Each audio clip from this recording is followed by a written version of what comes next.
नमस्कार दोस्तों, चलिए जानते हैं छत्तीसगढ़ की फटाफट 50 बड़ी खबरें सिर्फ 10 मिनटों में। लेकिन उससे पहले आप वीडियो किस जगह से देख रहे हैं, कमेंट में जरूर बताएं। छत्तीसगढ़ में जल जीवन मिशन के तहत 40 लाख से अधिक घरों में नल कनेक्शन पहुंच चुका है। 6,572 गांवों में घरेलू पानी की 100% सुविधा सुनिश्चित की गई है। सरकार ने स्वच्छ पानी और जल सुविधा विस्तार पर जोर देकर ग्रामीण जीवन स्तर सुधारने के महत्वपूर्ण कदम उठाए हैं।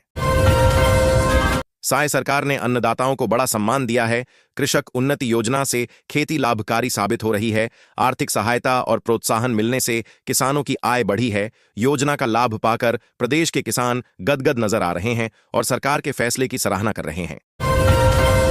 छत्तीसगढ़ के शिमला कहे जाने वाले मैनपाट में पर्यटकों को केरल जैसी वेलनेस सुविधाएं मिलेंगी। अटल विहार योजना के तहत विकास कार्य जारी है। योग, आयुर्वेद और प्राकृतिक चिकित्सा सुविधाओं से पर्यटन को बढ़ावा मिलेगा। इससे स्थानीय रोजगार के अवसर भी सृजित होंगे।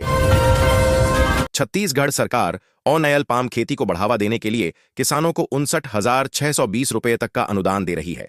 अधिकारियों ने कहा कि इस योजना से किसान लंबी अवधि में लाभ कमा सकते हैं और आय में सुधार कर सकते हैं। इच्छुक किसान जल्द आवेदन कर लाभ उठा सकते हैं। छत्तीसगढ़ में धान खरीदी को लेकर किसानों के लिए बड़ी राहत मिली है। राज्य सरकार ने ऑनलाइन टोकन व्यवस्था बंद कर दी है। अब किसान सहकारी समिति या उपार्जन केंद्र से सीधे ऑफलाइन टोकन प्राप्त कर सकेंगे। इस फैसले से किसानों को धान बिक्री में आसानी होगी। छत्तीसगढ़ के युवाओं को राज्य का सबसे बड़ा सम्मान मिला। मुख्यमंत्री विष्णुदेव साय ने प्रतिभाशाली युवाओं को युवा रत्न सम्मान से सम्मानित किया। इस अवसर पर सीएम ने कहा कि युवा ही देश और प्रदेश का भविष्य हैं और उनके सशक्तिकरण से ही विकास संभव है।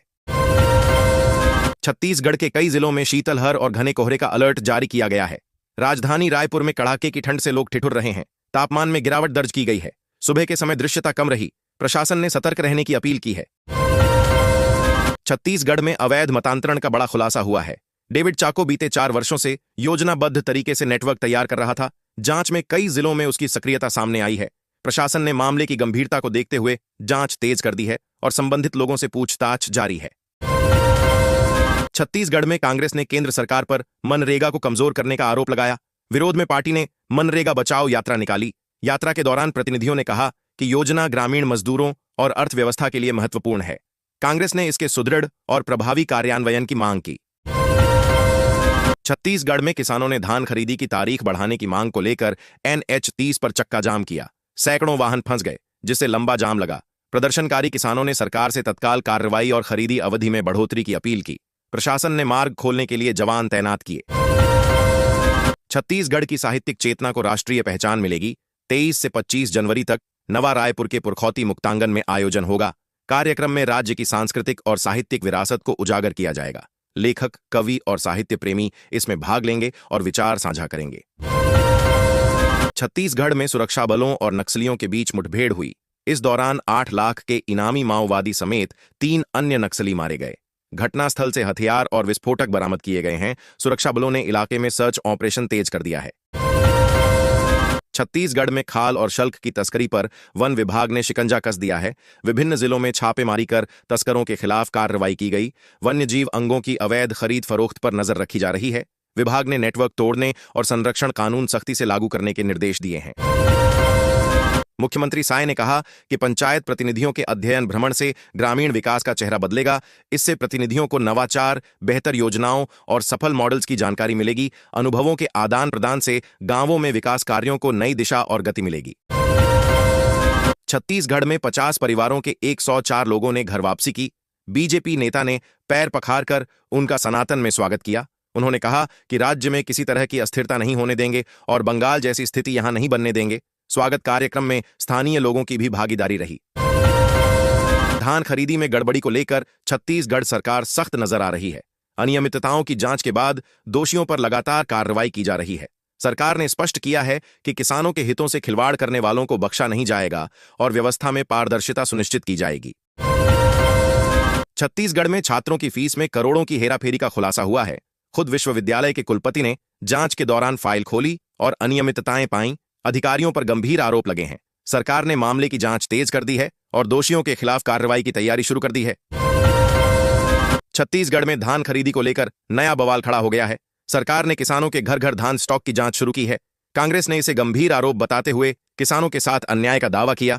वहीं भाजपा ने कहा कि कार्रवाई गड़बड़ी रोकने और पारदर्शिता सुनिश्चित करने के लिए की जा रही है। छत्तीसगढ़ सरकार ने महिलाओं को सशक्त बनाने के लिए एस्ट्री परियोजना को मंजूरी दे दी है। मुख्यमंत्री विष्णुदेव साय ने इसे महिलाओं के आर्थिक, सामाजिक और शैक्षिक सशक्तिकरण के लिए महत्वपूर्ण कदम बताया। योजना के तहत महिलाओं को प्रशिक्षण, रोजगार और स्वावलंबन के अवसर प्रदान किए जाएंगे। छत्तीसगढ़ के स्कूलों में मिड डे मील में बड़ी गड़बड़ी सामने आई है। बच्चों को समय पर और पौष्टिक आहार नहीं मिल रहा है। अभिभावक और शिक्षक इस पर चिंतित हैं। प्रशासन ने मामले की जांच शुरू कर दी है। जल्द सुधार न होने पर शिकायतें बढ़ सकती हैं। छत्तीसगढ़ के एक प्रखंड में किसानों के रजिस्ट्री आईडी के लिए पंचायतवार 8 दिवसीय शिविर आयोजित किया जाएगा। इस शिविर में किसान अपनी आईडी बनवा सकते हैं और सरकारी योजनाओं का लाभ आसानी से प्राप्त कर सकते हैं। प्रशासन ने सभी किसानों से शिविर में समय पर शामिल होने की अपील की है। छत्तीसगढ़ में सरकारी धान पर बड़ा डाका पकड़ा गया। 19 जिलों में 12,000 क्विंटल अवैध धान जब्त किया गया और 14 राइस मिलों को सील कर दिया गया। प्रशासन ने तस्करी के खिलाफ कार्रवाई तेज कर दी है और दोषियों की गिरफ्तारी के लिए अभियान चलाया जा रहा है। छत्तीसगढ़ के बीजापुर में 1.41 करोड़ रुपए के इनामी 52 नक्सलियों ने आत्मसमर्पण किया। सुरक्षा बलों ने उन्हें संरक्षण और पुनर्वास योजना के तहत शामिल किया। प्रशासन ने इसे नक्सल प्रभावित क्षेत्रों में शांति बहाल करने की दिशा में बड़ी सफलता बताया। छत्तीसगढ़ में जल जीवन मिशन के तहत 40 लाख से ज्यादा घरों में नल कनेक्शन दिए गए हैं। इस पहल से ग्रामीण और शहरी क्षेत्रों में स्वच्छ पानी की सुविधा सुनिश्चित हुई है। सरकार ने कहा कि इससे जनता की जीवन गुणवत्ता में सुधार होगा और पानी की पहुंच हर घर तक सुनिश्चित होगी। बलौदाबाजार हिंसा मामले में पुलिस ने अमित बघेल के ठिकानों पर दबिश दी। जांच के दौरान उनके निवास से अहम सबूत बरामद हुए। साथ ही फोन और गाड़ियां जब्त की गई हैं। पुलिस ने मामले की गहनता को देखते हुए आगे की जांच तेज कर दी है और सभी संदिग्धों की गतिविधियों पर नजर रखी जा रही है। छत्तीसगढ़ में सुरक्षा बलों ने माओवादियों के एक बड़े विस्फोटक भंडार को निष्क्रिय कर दिया। कार्रवाई में कोई जनहानि नहीं हुई। मौके से विस्फोटक और संबंधित उपकरण बरामद किए गए हैं। सुरक्षा बल इलाके में सतर्कता बढ़ाकर आगे की जांच और सर्च ऑपरेशन जारी रखे हुए हैं।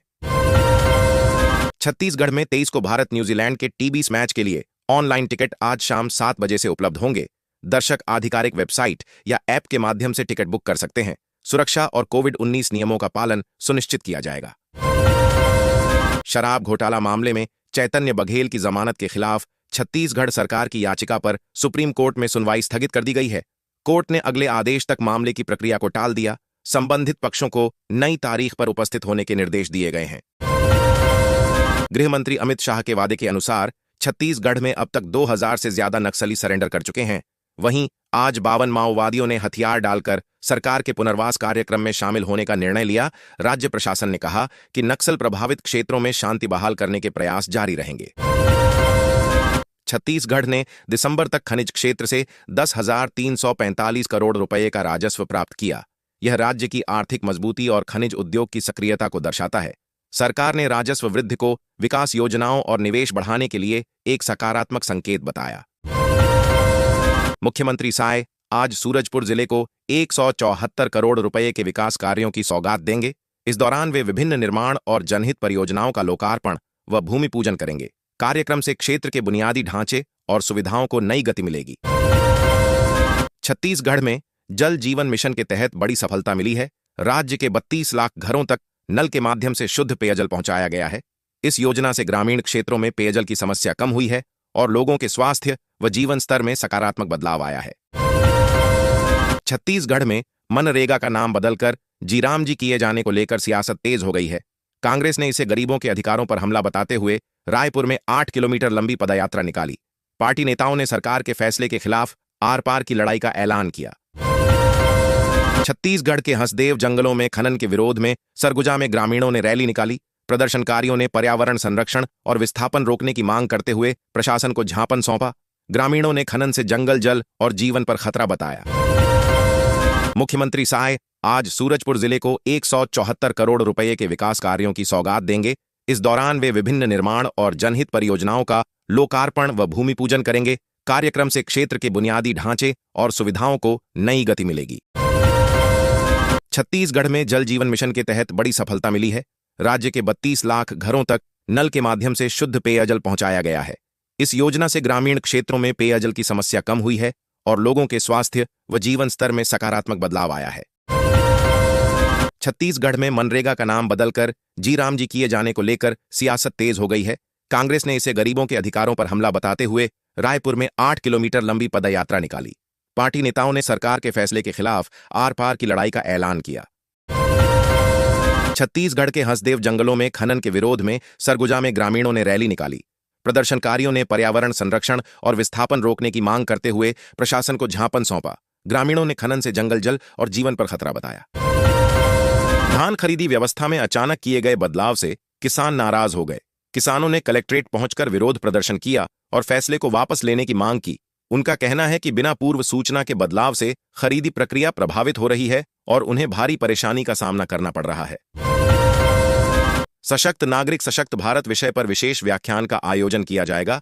कार्यक्रम में वक्ता नागरिक अधिकारों, कर्तव्यों और लोकतांत्रिक मूल्यों पर प्रकाश डालते हुए जागरूक और जिम्मेदार समाज की भूमिका पर अपने विचार रखेंगे। छत्तीसगढ़ में प्रशासन ने अवैध निर्माण के खिलाफ बड़ी कार्रवाई करते हुए 40 मकानों पर बुलडोजर चलाया। कार्रवाई के दौरान एक डीआरजी जवान के घर पर भी तोड़फोड़ की गई। प्रशासन का कहना है कि यह कदम नियमों के उल्लंघन पर लिया गया है। छत्तीसगढ़ में शैक्षणिक सत्र से 5वीं और 8वीं बोर्ड परीक्षाओं के लिए बड़ा बदलाव किया गया है। अब राज्य के सभी जिलों के लिए अलग अलग प्रश्न पत्र तैयार किए जाएंगे। इससे परीक्षा की गुणवत्ता बढ़ेगी और स्थानीय स्तर पर शिक्षा व्यवस्था को मजबूती मिलेगी। धमतरी में धान खरीदी की मांग को लेकर किसान संगठनों ने कलेक्ट्रेट का घेराव किया। किसानों ने प्रशासन के खिलाफ नारेबाजी करते हुए खरीदी जल्द शुरू करने और समस्याओं के समाधान की मांग रखी। छत्तीसगढ़ में 23 को भारत न्यूजीलैंड के टी20 मैच के लिए ऑनलाइन टिकट आज शाम 7 बजे से उपलब्ध होंगे। दर्शक आधिकारिक वेबसाइट या ऐप के माध्यम से टिकट बुक कर सकते हैं। सुरक्षा और कोविड-19 नियमों का पालन सुनिश्चित किया जाएगा। शराब घोटाला मामले में चैतन्य बघेल की जमानत के खिलाफ छत्तीसगढ़ सरकार की याचिका पर सुप्रीम कोर्ट में सुनवाई स्थगित कर दी गई है। कोर्ट ने अगले आदेश तक मामले की प्रक्रिया को टाल दिया। संबंधित पक्षों को नई तारीख पर उपस्थित होने के निर्देश दिए गए हैं। छत्तीसगढ़ के मोहल्ला मानपुर जिले के वनांचल स्कूलों में सोलर प्लांट लगाए गए हैं। इससे बिजली की समस्या दूर हुई है और बच्चों को बेहतर रोशनी व सुविधाएं मिली हैं। सोलर ऊर्जा से पढ़ाई का माहौल सुधरा है और डिजिटल शिक्षा को भी बढ़ावा मिला है। छत्तीसगढ़ में सुरक्षा बलों ने माओवादियों की बड़ी साजिश नाकाम कर दी है। बीजापुर जिले में सर्च ऑपरेशन के दौरान भारी मात्रा में आईईडी बरामद की गई। समय रहते विस्फोटक मिलने से बड़ा हादसा टल गया और सुरक्षा व्यवस्था मजबूत हुई है। छत्तीसगढ़ में लमकेनी जलाशय की नहरों के सुधार और निर्माण कार्यों के लिए 4.14 करोड़ रुपए स्वीकृत किए गए हैं। इससे सिंचाई व्यवस्था मजबूत होगी और किसानों को समय पर पानी उपलब्ध कराने में मदद मिलेगी। अधिकारियों ने कहा कि कार्य शीघ्र पूरा कर लाभ सुनिश्चित किया जाएगा। छत्तीसगढ़ के सहकारी बैंकों में करीब 150 करोड़ रुपए के घोटाले की आशंका सामने आई है। केसीसी लोन के माध्यम से बड़े पैमाने पर हेराफेरी किए जाने का आरोप है। मामले की जांच शुरू हो गई है और जिम्मेदारों पर कार्रवाई हो सकती है। हाईकोर्ट ने बड़ा फैसला सुनाते हुए कहा है कि पहली पत्नी के जीवित रहते की गई दूसरी शादी कानूनन मान्य नहीं होगी। कोर्ट ने स्पष्ट किया कि बिना वैध तलाक दूसरी शादी करना अपराध की श्रेणी में आता है और इस पर कानूनी कार्रवाई हो सकती है। 2800 करोड़ रुपए के शराब घोटाले में बड़ी कार्रवाई हुई है। पूर्व मुख्यमंत्री के उप सचिव रहे सौम्या चौरसिया को गिरफ्तार किया गया है। अब आरोपी को एससीबी रिमांड में लेकर सख्त पूछताछ की जाएगी। जांच एजेंसियां घोटाले की परतें खोलने में जुटी हैं। भूमि अधिग्रहण को लेकर तहसील कार्यालय में सीओ ने रैयतों के साथ बैठक की। बैठक में किसानों की समस्याओं, मुआवजे और जमीन से जुड़े विवादों पर चर्चा हुई। अधिकारियों ने प्रक्रिया को पारदर्शी और समयबद्ध तरीके से पूरा करने का आश्वासन दिया ताकि किसानों के हित सुरक्षित रह सकें। मुख्यमंत्री के आगमन को लेकर प्रशासन अलर्ट पर है। नारायणपुर जिले के डीएम ने सुरक्षा व्यवस्था और यातायात व्यवस्थाओं का जायजा लिया। सरकारी अधिकारियों को सुरक्षा निर्देश दिए गए हैं।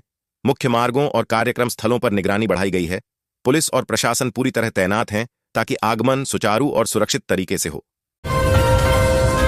छत्तीसगढ़ जंगल में हाथियों ने आतंक मचा दिया। 10 किलोमीटर लंबी सड़क पर उनका कब्जा हो गया, जिससे लोगों के लिए मार्ग पूरी तरह बंद हो गए हैं। स्थानीय प्रशासन और वन विभाग की टीमें राहत और मार्ग खोलने के प्रयास में जुट गई हैं। यातायात प्रभावित होने से लोगों को मुश्किलों का सामना करना पड़ रहा है। रायपुर में मुख्यमंत्री से भारतीय वन सेवा 2024 बैच के प्रशिक्षु अधिकारियों ने मुलाकात की।